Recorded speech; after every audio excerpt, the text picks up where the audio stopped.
So to help their legs, ducks need B vitamins. It's very essential, and if you don't do that, then you end up with ducks with really wonky legs.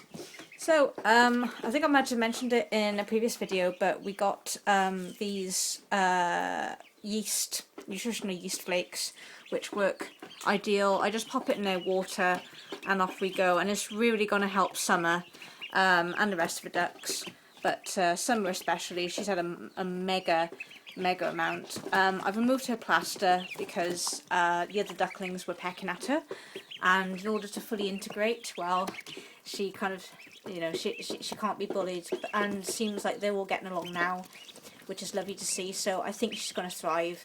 I've given her an extra warm box in there with some sawdust, just so that they can nestle together and keep themselves warm. AD is pretty much looking after the flock, being big sister.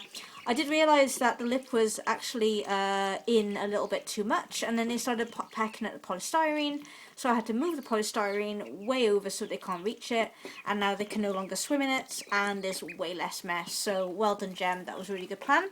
Summer's just walking around like a normal duckling. I am so proud of her. Yeah, so everything's looking on the up.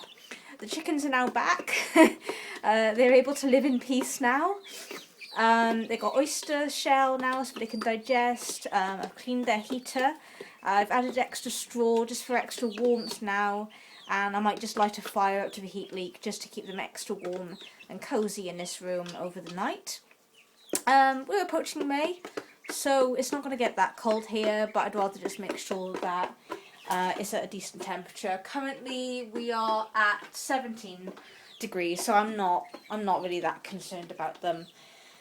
Yeah, so everyone's happy. I'm probably going to make a video for each of these chickens because their personalities are so different. Yeah, cool.